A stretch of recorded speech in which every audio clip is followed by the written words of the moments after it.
This show is brought to you by Safety FM. What's up, peeps? Welcome back to Rebranding Safety. Today we're talking to an amazing gentleman. We're talking all about diversity. We're talking all about inclusion, mental health, loads of stuff. Let's jump into the intro, tell you some more about it. The problem in safety isn't deviation, it's complexity. Health and safety has gone mad. Health and safety is trying to unpick having gone mad in the past. There's no one solution and one problem. The problem is that we are looking for one solution. Does the structure of the team allow them to flourish? Feel safe enough to be uncomfortable. The environment defines our behaviours. People aren't the problem, they're the solution. Rebranding Safety, crushing the stereotype. Brought to you by Risk Fluent. What's up, peeps? Welcome back to Rebranding Safety. Rebranding Safety does exactly what it says on the tin. We're here to change the perception of health and safety. You do that right here on the YouTube channel and podcast. So if you're new here, hit subscribe, follow, whatever it is on whatever platform you are listening or watching us on. Today, we are talking to an amazing gentleman called Luke Coggon. I'm not going to tell you too much about Luke because he's going to introduce himself in a minute, but we talk all about kind of him and his experience in work from a diversity and inclusion and accessibility point of view. And then we also start to talk about his work within mental health as well. But I wanted to kind of just mention really quickly that you might have noticed that the diversity mini-series kind of fizzled out a little bit. Like there wasn't really a big grand ending of it. Well, there's a reason for that. We had a few things booked in / arranged but not quite fully booked in yet that were tight. It was tightly coupled, people. It didn't have a lot of capacity to fail, and then pretty much all of those just didn't go ahead. There looks like they're still gonna go ahead, but it was just timing, like that person was busy and this person was busy, and then we just had to keep rebooking with this person and that person, and it just kind of fell to a point where we were supposed to put out a diversity mini-series the next day and we had nothing. So it kind of fizzled out, but which is a shame because it doesn't do the topic justice. So it hasn't fizzled out, except we are not doing them as formally as what we did do. So we're still kind of doing the mini-series, but it's not really a formal mini-series anymore. So today is 100% a diversity conversation. We were talking about that with Luke, and then we've got another one or two coming up as well, from different perspectives, different bits of specialisms within the industry and so on and so forth. So did it fizzle out? Kind of, yeah. If I'm my own worst critic, I suppose it did kind of fizzle out a bit. Did it, was that fair on the topic? Probably not, but it wasn't intentional. We didn't have a lot of capacity to fail. It all failed. And that's how it is. So apologies for that. I hope no one's really that gutted, but ultimately we will continue with the very important message of trying to increase diversity and awareness and utilization of diversity and inclusion within the safety profession, and also the work that we do within safety within our organizations. So without further ado, let's do some quick shout outs and then we'll get into the conversation with Luke. So thank you very much, Paradigm Human Performance, for sponsoring this podcast. You all know who Paradigm are by now. We've been shouting them out for a year, and if you haven't checked them out already, then, well, more fool you. Go check out their website. Go check out their learning organisation webinar, which runs every other week, I believe now. And they're doing loads and loads of stuff. But ultimately, they are HOP specialists. So if you are looking for, specifically looking for human organisational performance within your workplace, then they are 100% the place to go. They are total experts in that topic and that solution, and putting it into companies that are absolutely huge, doing phenomenal stuff, and they are doing phenomenal stuff, and they're a great team as well. So go check them out. Website in the description, email in the description, phone number in the description.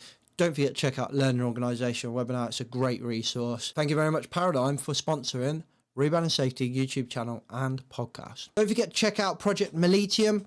So kind of not an official sponsor, but definitely something that I'm really kind of want to shout from the rooftops about. Me and Colin put Project Mollitiam together a long time ago. where it's essentially a mastermind community for safety professionals. So website for that's in the description as well. If you're looking for some serious professional development, if you're looking to really kind of explore and challenge yourself and your own practices and improve and your own philosophies and so on, then that's the place to be. If you're looking to help people, that's the place to be. If you're looking to get help, then that's the place to be. It literally is just, I can't say how good it is. You just got to do it. And we're running a month free right now, so why not? Just go and do it for a month, and then cancel it before it takes a payment out. You get the first month free. Trust me. If you like this podcast, you will like Project Mollitiam. It's epic. And that's, I suppose anyone that starts a company says that, but it genuinely is epic. Like, not as the company owner, just as a member of it myself. I love it. Like, it's the best. I look forward to the calls. Yeah. There you go. Join for a month, try it. Trust me, you'll love it. If you don't love it, tell me why you didn't love it, and we will listen to that, and we might learn from it. Don't forget, we are now consulting. So if you want to work with us, you can work with us. We do loads of stuff, but ultimately we split our organisation into two types of stuff: technical work and transformational work. So ultimately they're not separate things, they're not mutually exclusive, but you know, we like to split things into groups around here in our profession, and customers seem to think that way. So ultimately we are an operational risk consultant, that's what we call ourselves, but essentially what that means is safety with technical and transformational services. Go check out riskfluentlimited.com. Website in the description below. That's enough for the shout outs. I hope you enjoy this epic conversation with an epic gentleman, Mr. Luke Coggon. Hi, Luke. Welcome to the podcast, mate. Hi, James. Thank you for having me. That's all right, mate. Thank you for coming on. Thank you very much for coming on. How you been? Did you have a good Christmas first? Let's start there, because what are we, 15th of Jan when we recorded this? Did you have a good Christmas? Yeah, Christmas was all right. It was a bit of a different one because at the beginning of 2021, I lost my mum to pancreatic cancer, so it was a bit of a different Christmas, but it was good. Sorry, you did mention that. Sorry, yeah. How about you? How was our Christmas? It was all right. My favourite Christmas is just like me, my wife, and my daughter, really. So we just kept it nice and quiet, had some in-laws and parents round, and that was it, really. Didn't do anything, and then sat around eating, drinking, and watching telly. That was pretty much all we did. Yeah. Which is literally like my favourite thing to do. Yeah, that's about us. We just went to my sister's for Christmas dinner, chilled there for a bit, had good food, good times, good memories. Nice. Awesome. Right. In case people don't know who you are, mate, do you want to introduce yourself and kind of just give us a little overview of who Luke Coggon is and kind of what you do? Yeah, just I'll introduce myself. My name is Luke Coggon. I'm 31 years old, currently live in South Yorkshire, not far from Doncaster. I currently work for a large UK-based engineering company called NG Fabricom, and I'm a regional HSE advisor for them. So I cover sites in the Humberside and the North East area. Okay. Cool. And I also just want to add, for the benefit of the listeners and the viewers, that I have a physical condition called arthrogryposis, which I was born with, and it affects the joints and tendons in my arms and hands. Right. Okay. Cool. And I think that's kind of good context to give, because I think we want to have a conversation around how kind of is challenging the right word, how you know that, how kind of challenging that is, and how hopefully I'd like to say how welcoming safety as a career has been within that. But I'm interested to kind of see, like, how have you found a career in safety with, you know, dealing with that disability, but ultimately how did you come into safety in your career? Did you stumble across it? Did you do anything before? Well, I started out in the industry, started out working at P66 Humber Refinery in 2011.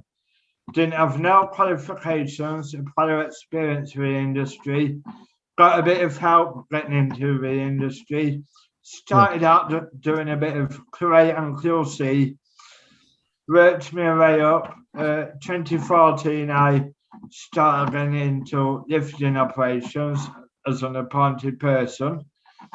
And then 2018, there was a major project on the site, and I started getting involved with that, helping the safety lead and there, shadowing him, becoming his assistant, because I've always had a slight interest and passion for safety, and it's just grew from there. I've done my NEBOS General. I'm currently underway with my NCRQ Level 6 diploma. Nice. Well, best of luck with that, mate. Well done. Thank you. Best of luck with that. And how have you found your career in safety in general? Anyway, like disability aside, how have you found your career in safety so far? Well, to be honest, it's been a bit up and down, because obviously I was working for previous employer up until COVID struck about March 2020. Yeah. And then from there, I was made redundant, put on furlough. I left the business June 2020. I managed to get a job for a few months working at Amazon as safety coordinator there, which was really interesting. Okay. Totally different industry. Yeah. Warehousing and logistics industry. And then November 2020, that's how I started with my current role now. So I've been in my current role, if my maths is correct, about 14 months. Okay. Right. Nice. So a bit of a turbulent time through COVID then. That's unfortunate, mate. Yeah. That's unfortunate, but kind of settled now, hopefully. And the grass will hopefully be greener, as they say. So how have you talk to me about your experience in working in quite heavy industry? Like your background's been quite heavy, fast-paced industry. Like how has that been with your kind of disability? Have you found it welcoming? Have you found it challenging? Bit of both, peaks and troughs kind of thing. How, like talk to me about that, because I think it's something like well, here's an interesting example actually. Like, so for example, I've done maternity risk assessments, right, for my entire career. Yeah. And if anyone said, can you do them? I'd have said, yep, fine. I can do them to a pretty good standard.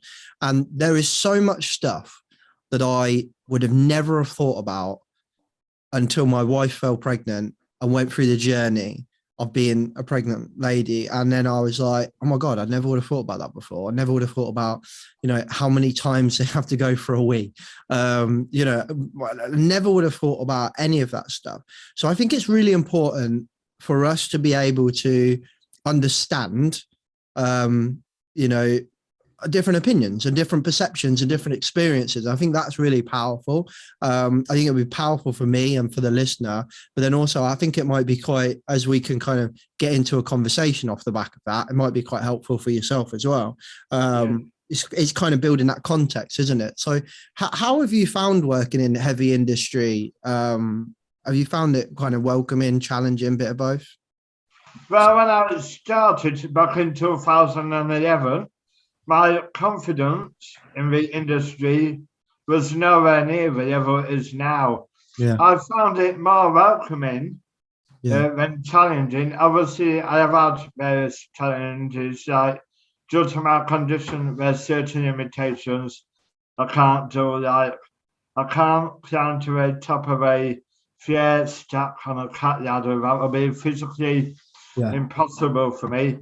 And certain other tasks, but I've worked to my strengths, and everyone has been really accommodating, all the clients, employers. Good. So yes, I've found it a lot more welcoming. And one thing I've found with the industry, there's been quite a bit of work done around disability awareness, and mental health awareness. Yeah.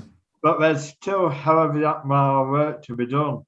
With regards to disability awareness, especially because I know from my own personal research I've done, there's many disabled people out there potentially listening to this podcast, who could be looking for work, maybe been to university to get postgraduate degree, master's degree to a very, very high standard. Yeah. But they feel they may not have a confidence or be able to thrive in a work environment. Definitely. And I just want to say this for any listeners who may have a disability or anyone who may know anyone in that position. If they do have an opportunity to go in a work environment, just go for it. You will thrive. And it's one of the best things I've ever done, getting into a heavy industry. Awesome. And I think that's really nice of you to say that. And I think you're an inspiration, mate.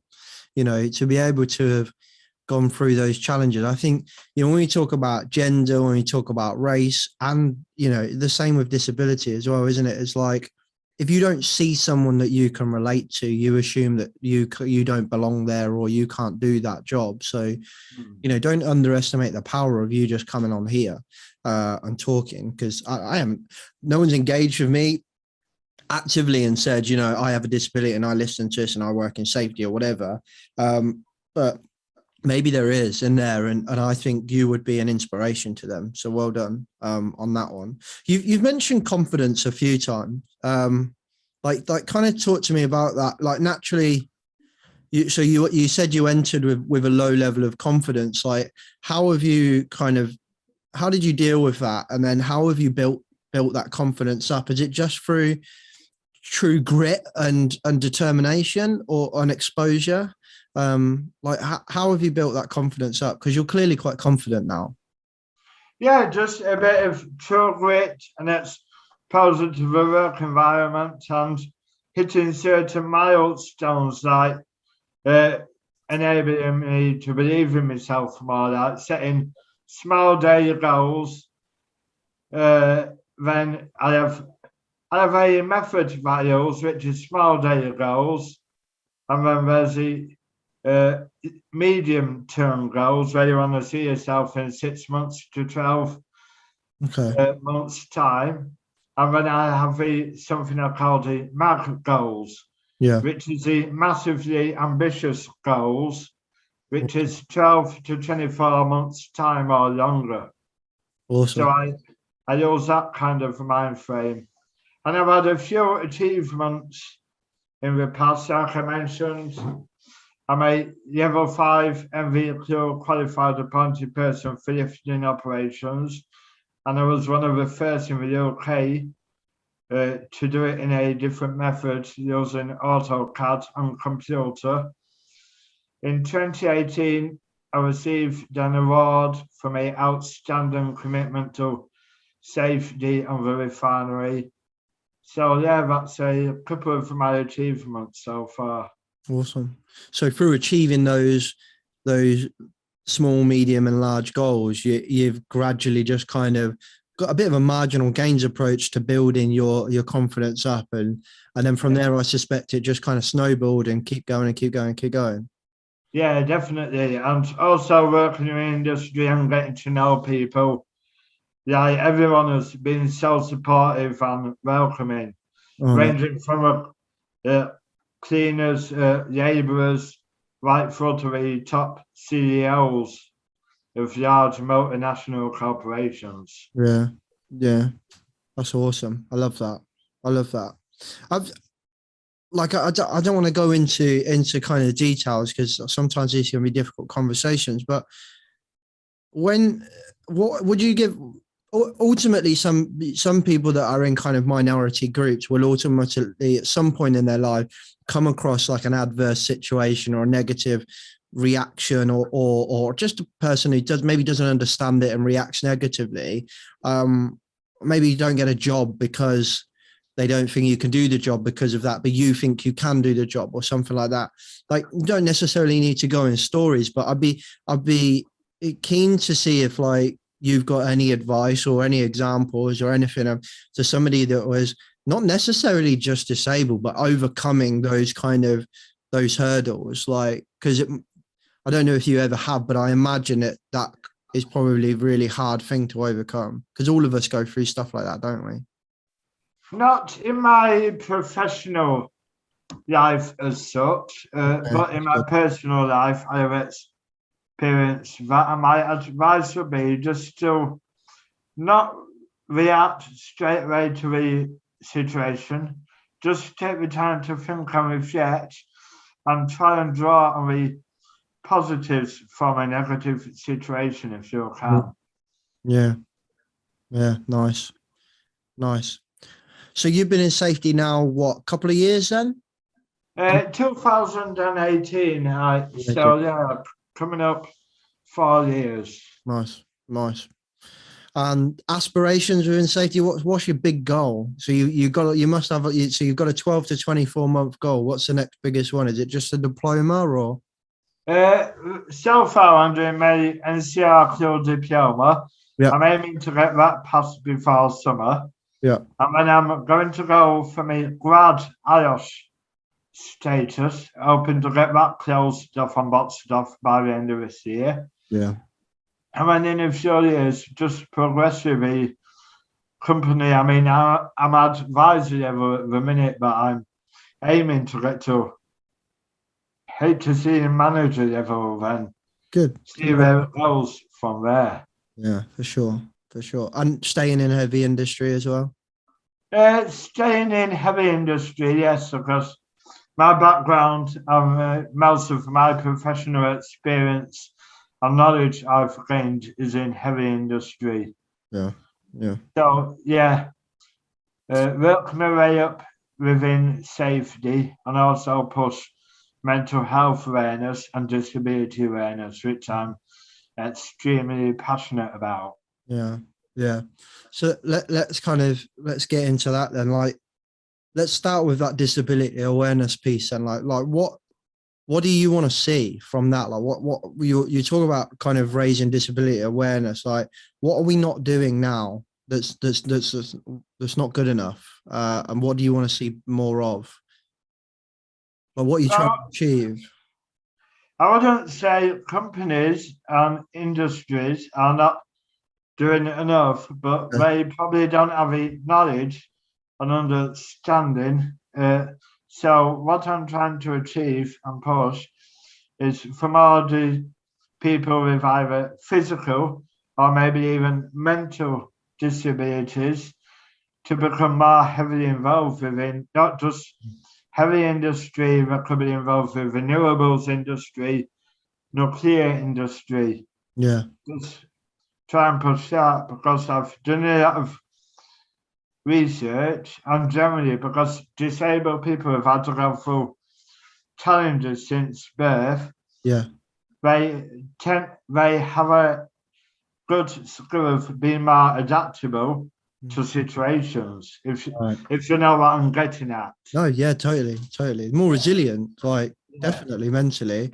And then you can move on to that kind of cognitive diversity piece, that they've got different ways to think about solving problems, whether it's gender diversity, ethnicity, disabilities, and so on and so forth. Yeah, definitely, 100%. So when you talk about disability awareness, and it's more about I want to see more people that are disabled in the workplace, working, doing jobs in heavy industry or industries that they believe that they're not, that they may believe they're not right for, and employers might be maybe a bit fearful of. Like, you know, like if you imagine like a construction site, for example, like I'd imagine if many people would be a bit worried about how can I manage that, because they're not accessible environments, are they?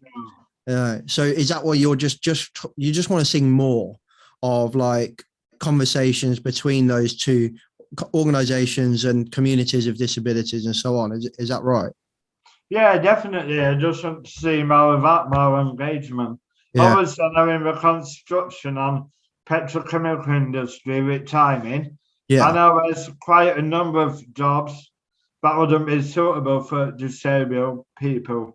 Like me, as a prime example, I couldn't be a welder or pipe fitter or scaffolder, even if I passed all the theory, got all the theoretical knowledge. I could not physically do that due to my capabilities, my own capabilities, which I'm aware of. Yeah. But there is other jobs like office-based jobs that could be really suited to disabled people. If you know what I'm trying to say. No, I do. And I feel like, Luke, as well, like I feel like safety, it feels like a really good fit, like for a lot. Like, granted, there are some industries that some disabilities might struggle out in the field, but ultimately, like you're in heavy industry, for example, there will be aspects of your role that will be out of the field. So if you're a kind of person that's got the personality that wants to be out in the field, you wish you could be an engineer, but because of your disability, maybe you can't. Like, I feel like safety, maybe even like a quality advisor or something like that, is like a really nice in between. Like, you're not stuck in an office 24 hours doing a crappy job. I actually remember my first safety job, a quality lab assistant who was like our tester. So he would go around the factory, collect samples, go back and do it. Test. He had a disability, so had a kind of like a slight difficulty walking, and slight difficulties with one of his hands. And but ultimately, I actually think he fucking hated his job, if I'm honest. I don't think he liked his job at all. But ultimately, I used to try and say to him, because he had confidence issues a lot, and I used to talk to him a lot and say, like, you're doing something that's really awesome. Like, you're in a manufacturing environment. You got a reasonably cool job, in my opinion. And many people with his disability might have thought, I can't work in manufacturing. Whereas actually you could. And I feel like safety and quality is maybe like a really good option there for people with disabilities. Yeah, definitely. I agree 100%. Because safety, even if it's not heavy industry or manufacturing industry, there's many safety jobs out there from my own personal knowledge and research I've gained, where you don't have to be climbing up steps or walking around units and refineries. You can just be based in one small part or even office based to certain safety roles, can't you? Yeah. No, it's nice to maybe the safety profession needs to do a bit more maybe targeted marketing to say that, this could be a good solution for you if you believe that you're not right for that, but you would like to be in an environment that maybe as a machine operator and engineer you couldn't, but you could potentially be exposed to that and involved in that through working in safety. I think that's really interesting. I think that's a really interesting prospect. Yeah, definitely. And I don't know if you've seen these, but I get a lot of information direct from the HSE. And then there'll be HSE actively working on a project in a minute to try and make workplaces more accessible for disabled employees. Yeah, so I know there's beginning to become a bit more of a focus. And for any business leaders or corporation leaders, there's also something in the UK called the Disability Confident Employer Scheme, which is a scheme funded by the government, which helps support people if they want to employ people with disabilities, whether it be mental disabilities or physical disabilities. And there is also a really good website with loads of resources as well called the Business Disability Forum. Okay. Wow, that's awesome. We'll take, I'm just taking some notes, so we'll put the links to those in the description for people to check out as well. Disability, sorry, what was the last one? The forum? Business Disability Forum. Yeah, business disability, that was it. Cool. I think you touched on something there that I think is really important. I think a lot of employers might lack in confidence and stuff like that. So, for example, the reason why I think about that is because when I've had so many conversations with customers and previous roles and employers and so on, where they're kind of scared to employ young workers because they feel like insurers are not going to let them. They're going to have to do loads of risk assessments and they won't be able to do anything. And it really kind of, I don't know, it upsets me in a way that my profession is stopping young people get exposure to some cool jobs out there that they could do. So we've kind of destroyed work experience in a way, which every safety professional listen to that, me say that would say, no, we haven't. We can have them. We've just got to manage that risk. And that's so true. And that's what many of us try to do. But there is a perception from maybe employers, particularly of small businesses, I would think, that would like to do that stuff, would like to be a bit more socially and communitally responsible and recruit young people, recruit disabled people, and do and you know, be a bit more moral and ethical, but ultimately are a bit afraid to do it. So you kind of touch on it there with the mention of the confidence employment scheme. Like, I think that is something that I think we need to tackle. I don't know if you've got any thoughts on that. No, definitely. Yeah, 100% agree. I know big organizations out there, big, major, powerful organizations like multinational organizations have their own inclusion and diversity, either director or management team. But definitely SMEs in not just in my industry, but in our industries, maybe won't have access to that due to a lack of organizational capabilities. So yeah, if I have awareness of the different schemes and help and resources out there, it will not just be of benefit to the employees who they're recruiting, but it will also bring benefits to the employers and businesses as well. Yeah. So it's a win-win situation for everyone. Yeah. Yeah.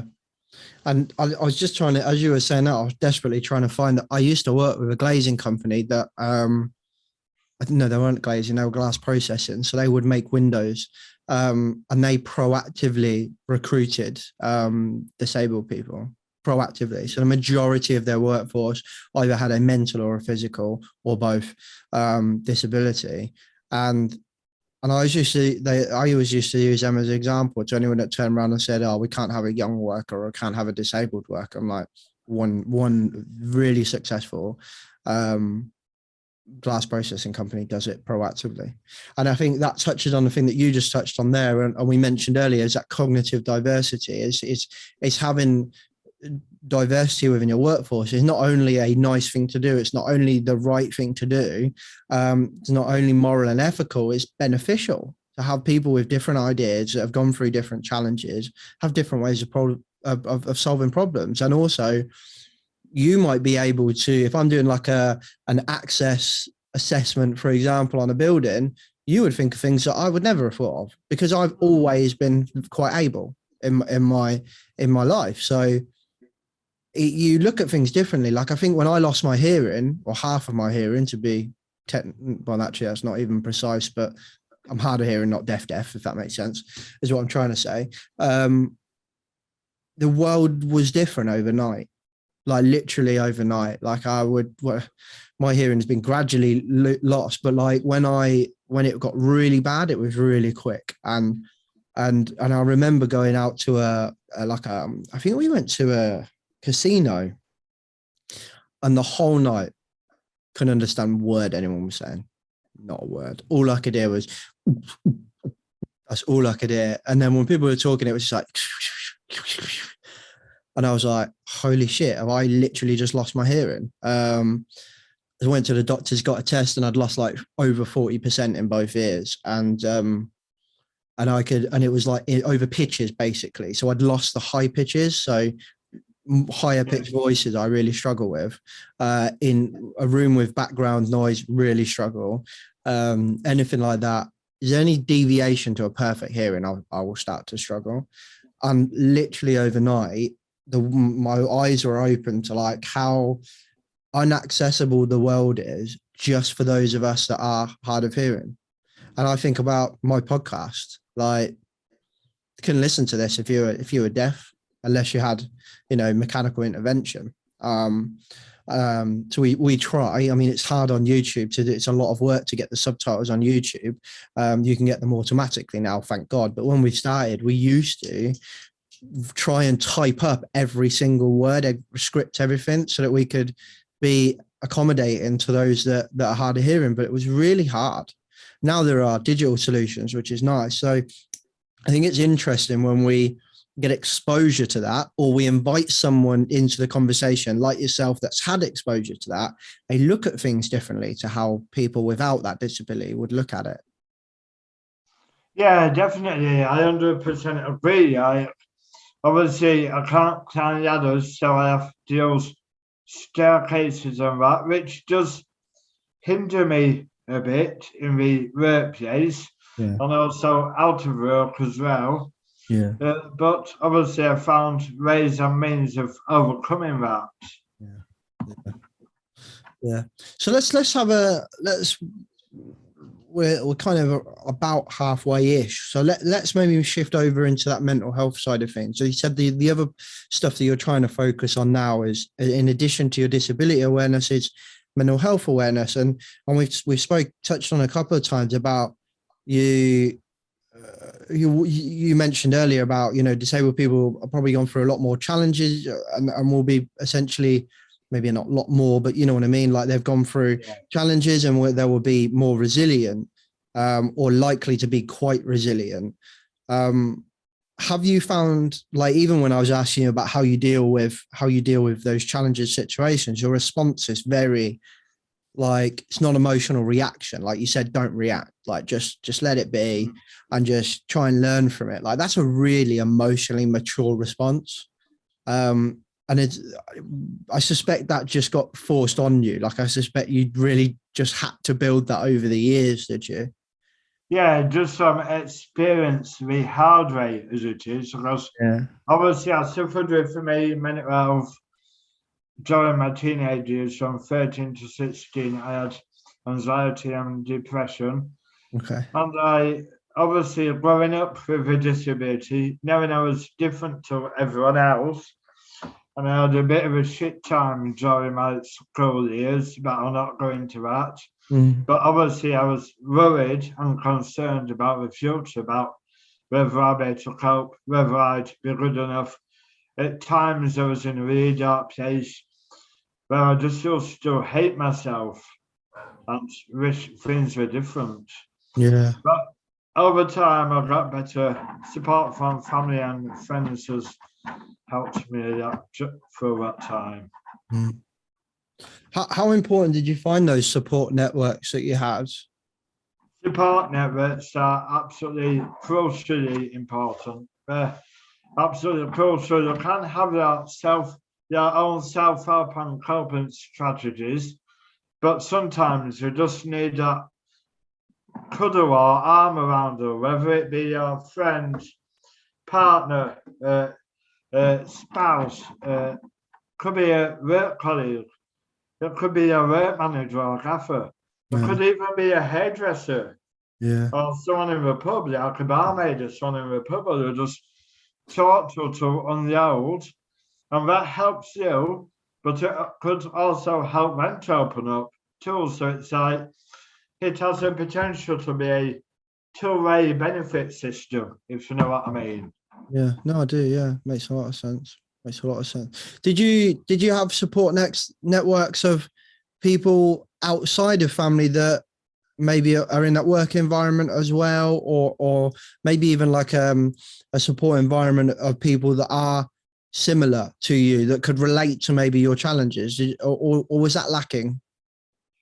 In my younger years, that was lacking. Obviously, now I'm older, thanks to the power and development of social media such as Facebook, Twitter and all that. I do have access to support networks for people with a same condition as me. I'm part of a group, and I'm also a trustee for one of the leading charities as well in the UK. So I became a trustee for that in 2020. So that's Wow. another one of my achievements. Yeah. But yeah, family mainly, and then just friends who I've grown up with over the years. Yeah. So I'm still fortunate enough to call my friends now. Nice. That's lovely, mate. That's really nice. And that's the like the beautiful side of the internet, isn't it? Like your doors are open to the world, and you can now build all these little mini cultures and communities.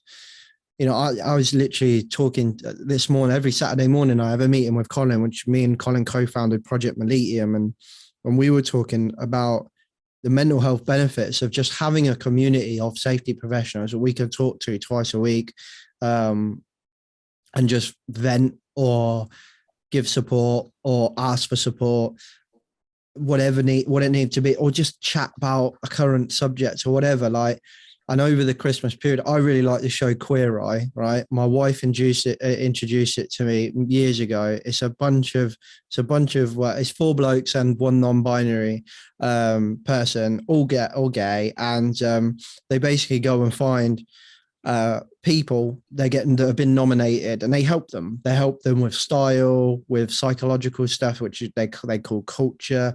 That help them with like their relationships and stuff with people, the building, the house, whatever.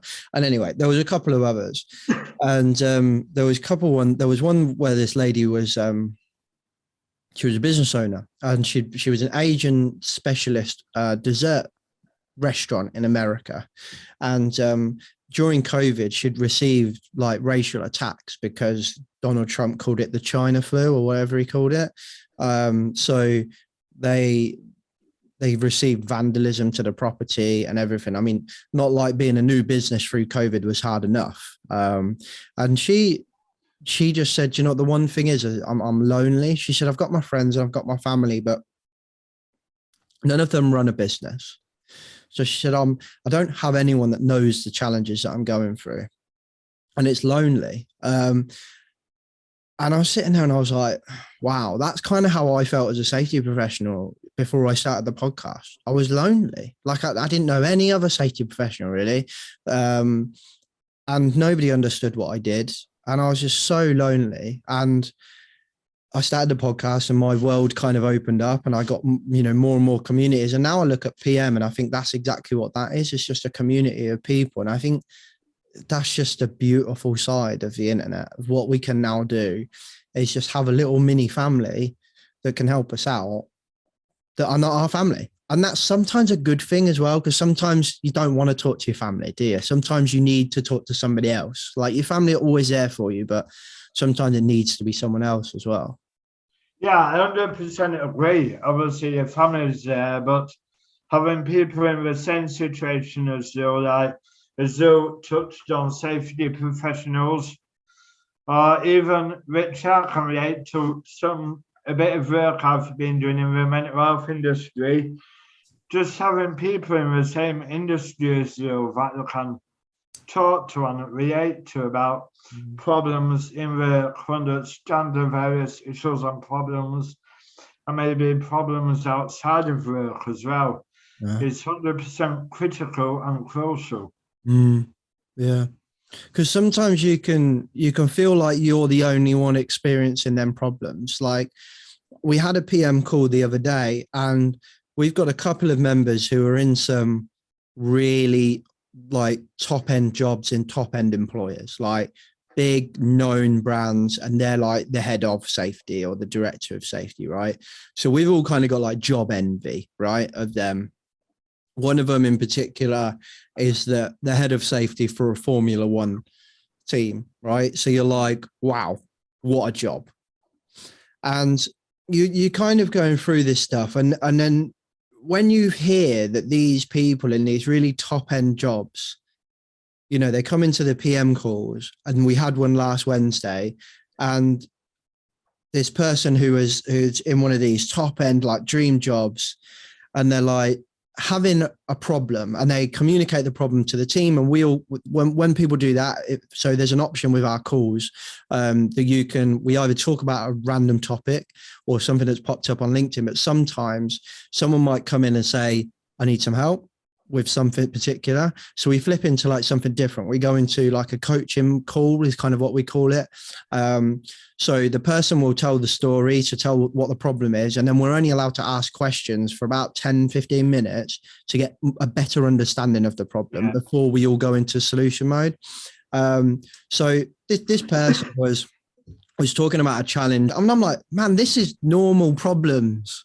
Like this is shit I've experienced, like just some person where we've had a personality clash or a department clash.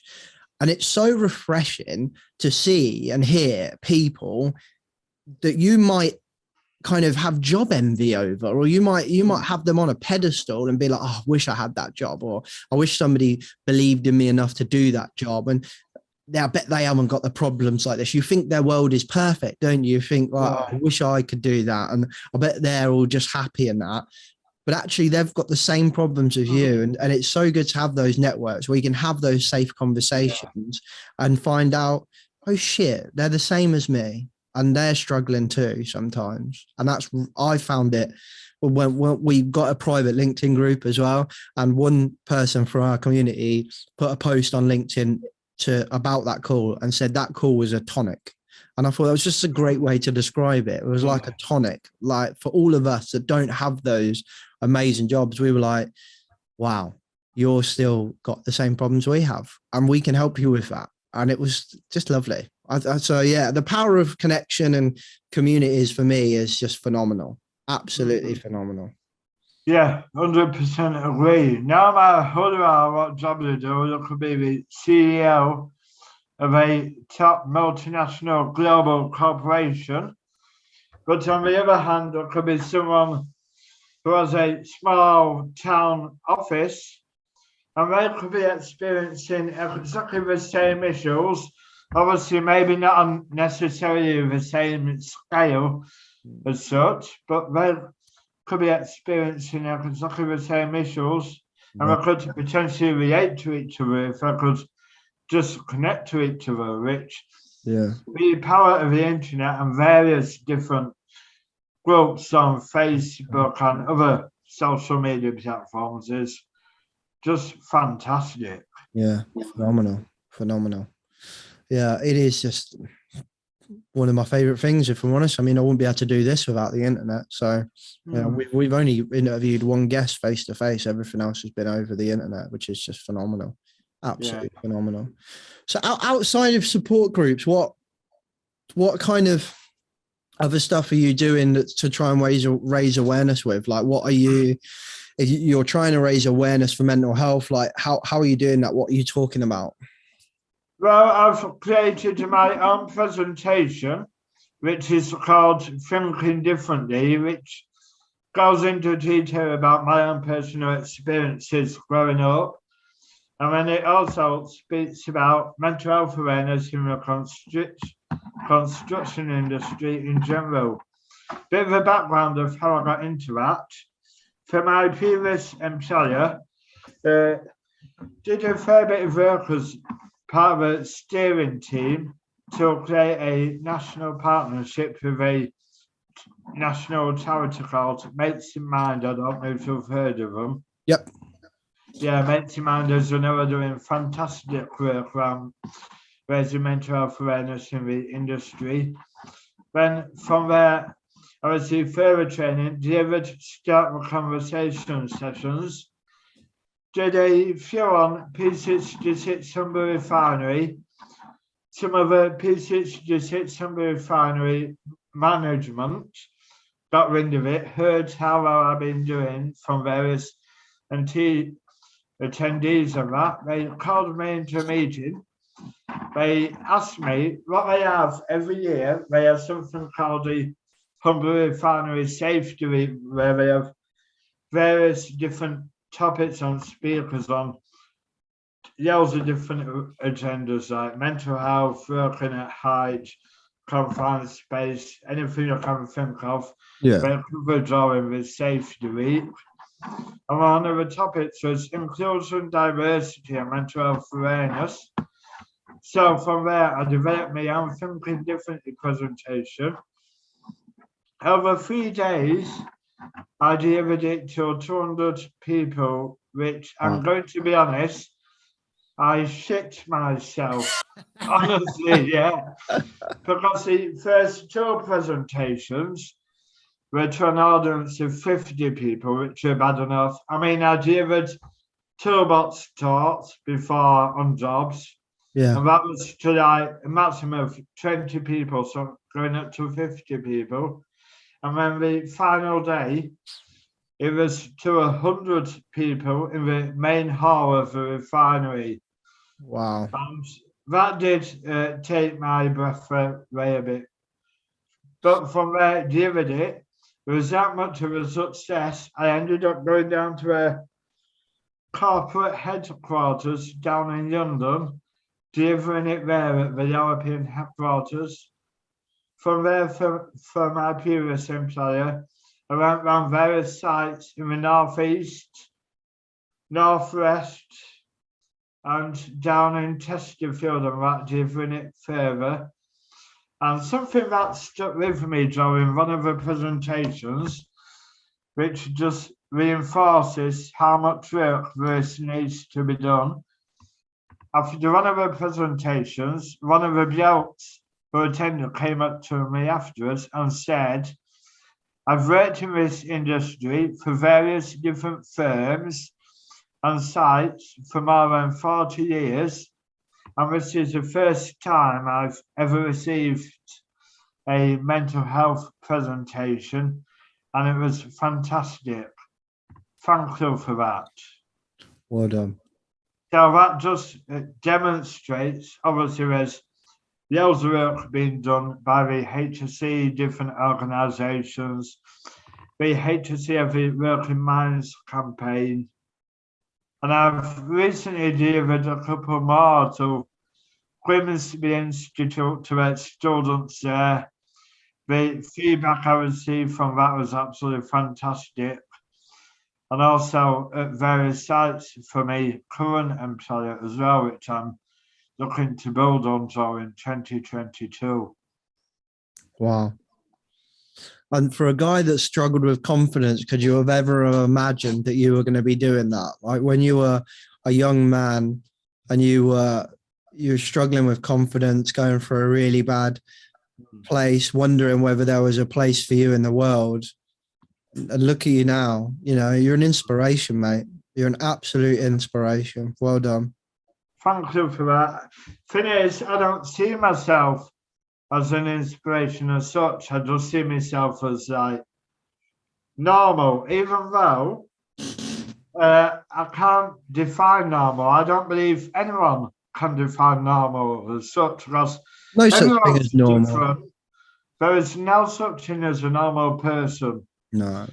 But yeah, I'm 31. I turned 32 in August. If someone has said to me 10, 11 years ago, I'll be doing what I am doing now. Yeah. I'd have been out, you're taking the piss. I would have never believed them. Yeah, fuck off. No way am I be doing that. No. That's amazing, mate. That's amazing. So when you're doing that stuff, what do you want like the audience to take away from that? When you're talking about the thinking differently stuff, you're trying to raise awareness. Like, what are your kind of key messages? What do you think people need to hear more? Just key messages. Key messages are that no matter who you are, where you're from, what your background is, what your societal status is, there could be a high-flying managing director, there could be a scaffolder, but from research I've done, 1 in 4 people suffer from mental health issues each year. No one is immune to mental health issues, and many of us suffer, and maybe potentially never even speak about it. So it's just about getting people and organisations to have that start of a conversation, talk. And from my presentations, if I can just help one person who attends, or maybe someone for an attendee, then the presentation for me has been a massive, massive success. Well done. Well done. That's amazing, mate. I think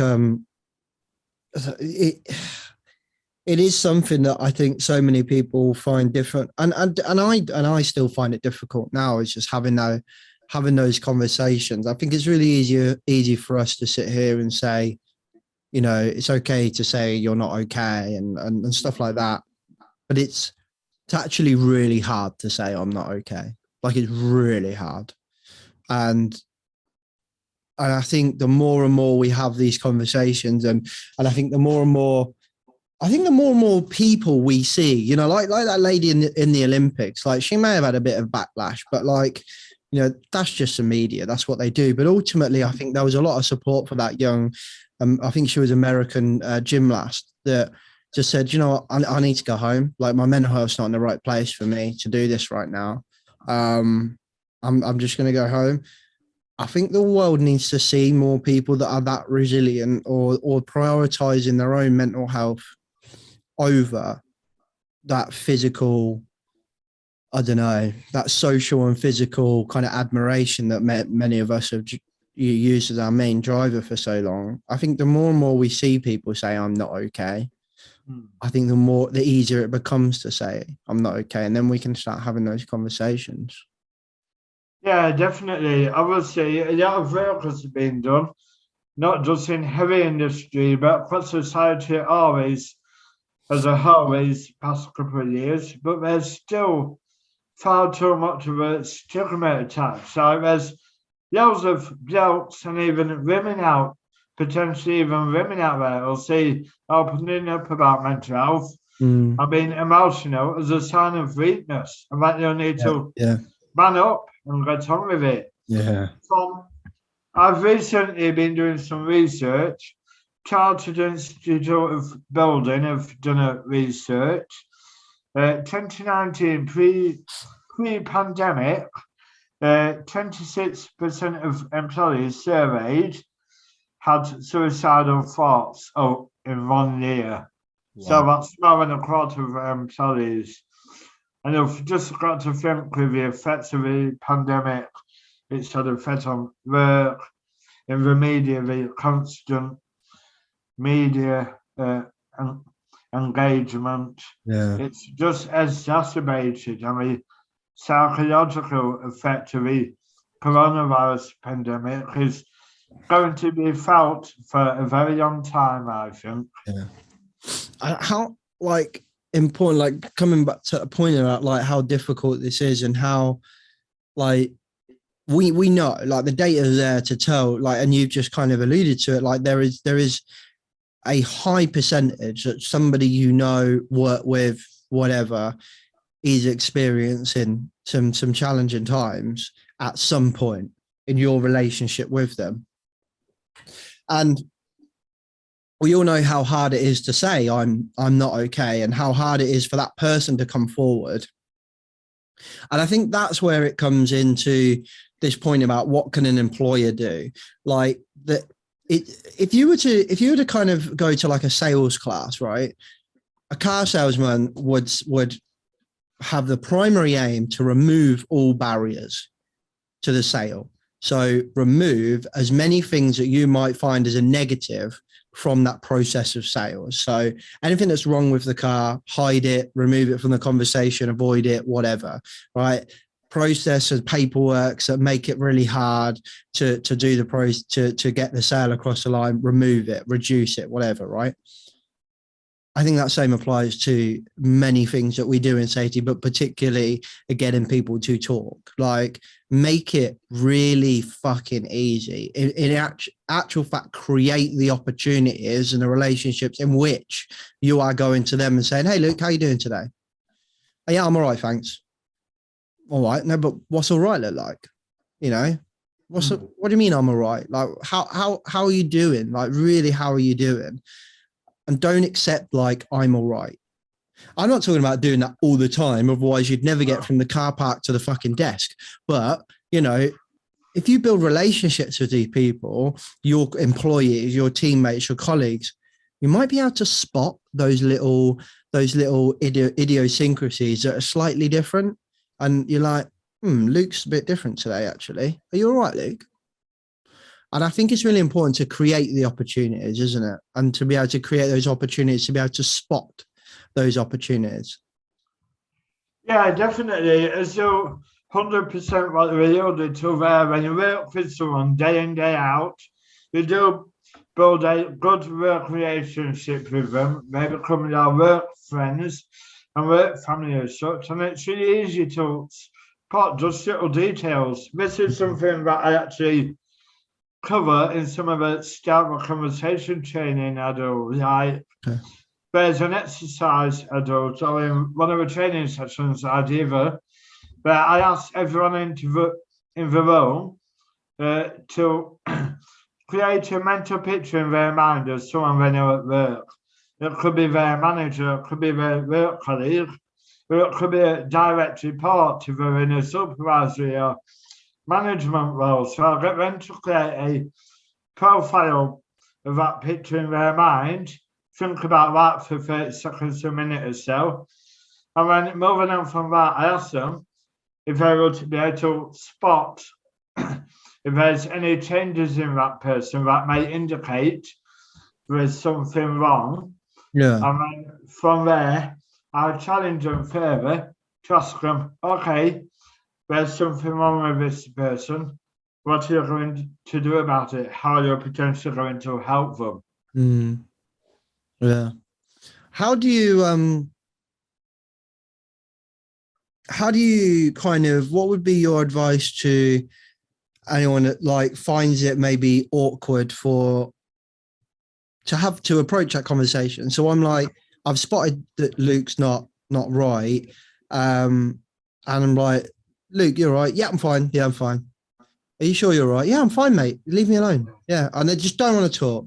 Or that's just one example. There are many other examples where it could be really kind of socially difficult for the person that's trying to do the right thing to work out what is the right thing without overstepping boundaries.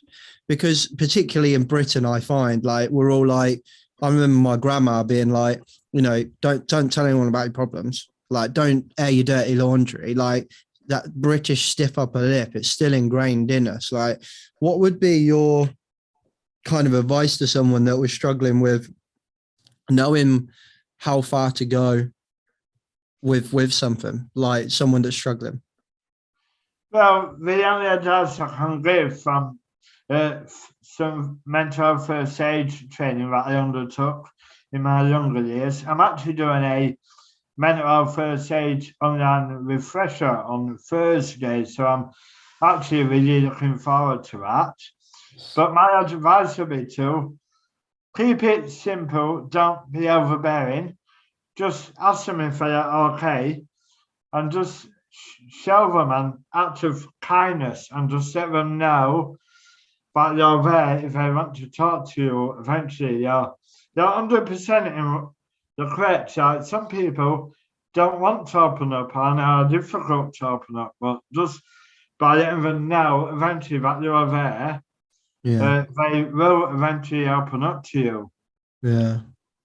So just keep saying, I'm here if you need me. Like, that could be quite mentally trying on the person that's doing that as well. Like saying, constantly you've got a really close friend with someone, but constantly just being the person. Like I have a friend that it severely struggles with his mental health, like severely struggles with his mental health.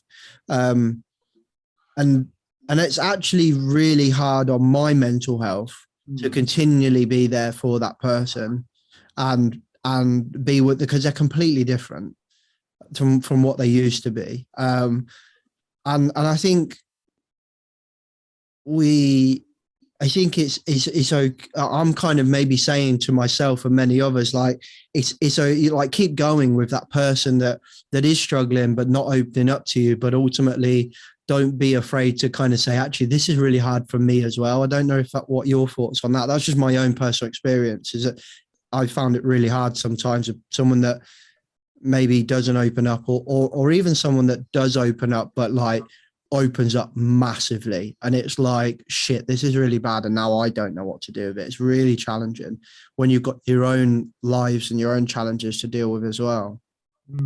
No, I 100% agree and understand what they're getting at. Have you heard of a theory called a stress container or stress bucket? Yes, I have heard of bucket, the stress bucket. Yep.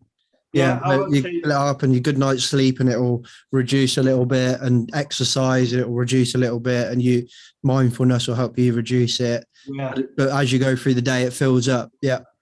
Yeah, each one of us has our own stress bucket or stress container, and it can be every single one of us has different sizes. Yeah. Like mine could be a lot smaller or a lot bigger than yours, depending on what the stresses are. Yeah. But if like from supporting people, you need to unload as such. So you need to have your own self-help and coping strategies to unload. It could be meditation, could be listening to music, could be going for a walk. Whatever you find helps improve your mood and helps you to unload from potential stressful or traumatic situations.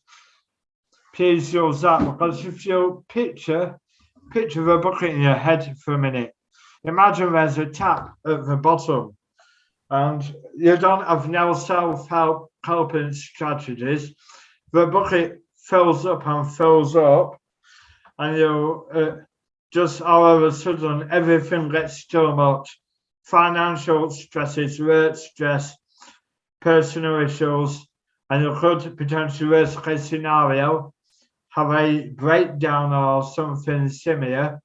But if you have a tap that can turn on at the bottom as such, using self-help and coping strategies, you can help to empty that bucket and keep it at a manageable and sustainable level. Yeah, I've never heard it explained like that with the tap at the bottom, actually.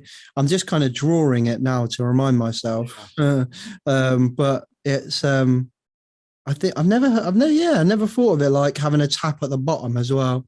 And that's really interesting, because we've constantly got the tap at the top, but like, where's our tap at the bottom? Yeah. Great point, Luke. Thank you for that. Yeah, because the tap at the top is like all our different stresses, work, family stresses, health stresses, financial stresses. So all the water is going into the bucket. But if you don't have a tap at the bottom for self-help, coping strategies, support networks, there's no way you're able to unload that bucket. Yeah, that's such a good point. Such a good point. I've had a guy on here who's referred to the bucket before, but he didn't call it like a tap at the bottom. But yeah, but he did kind of talk about that, the stuff that we could do to reduce the bucket. Well, reduce the water in the bucket, stop overflowing. Wow. Well, Luke, thank you very much. We've been going for just over an hour, mate. So conscious that your Saturday is precious and my Saturday is precious, and probably want to get on the beers soon. So, so thank you very much for that. Is there anything you want to give a shout out to? Any kind of work or charities and stuff that you're doing? You want to give a little bit of a shout out to, and we're happy to put links and stuff in the description. Now, I just want to give a shout out to 3 different organisations. Obviously, NG Fabricom, who I currently work with. Mates in Mind, the charity, I want to give a shout out to them. And I also want to give a shout out to the arthrogryposis group, the charity that I'm a trustee of. And a final shout out to all the listeners and viewers. And if any of this helps you, or if you want to make further contact with me, please reach out to me on LinkedIn. I was just about to ask you that. How do people get hold of you? So well done for that. Thank you very much for your time, Luke, on a Saturday as well. I really appreciate you giving up your time to come on and talk to us and give us an insight into your world and some advice as well for all of us. We've covered a hell of a lot actually in this chat. So thank you very much, Luke. I've really, really appreciated that and really enjoyed it as well. Thank you to you as well, James, for having me on. I've enjoyed it. I've enjoyed the chat. Oh, good. Okay, peeps. Hope you enjoyed that.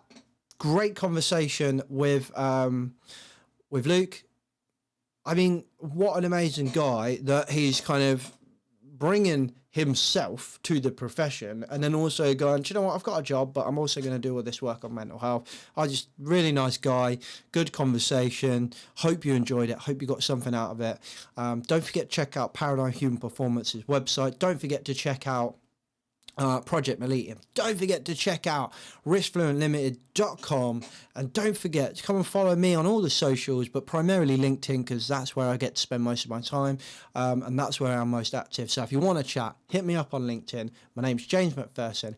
It's been nice talking to you. I'll catch you next week. Safe. The views and opinions expressed in this podcast are those of the host and its guest and do not necessarily reflect the position of the companies. Examples of analysis discussed within this podcast are examples only based on limited and dated open source information and should not be utilised in real life as the only solution available. Assumptions made within this analysis are not reflective of the position of the companies. No part of this podcast may be reproduced, stored or transmitted in any form or by any means, mechanical, electronic or otherwise, without prior written permission from James MacPherson.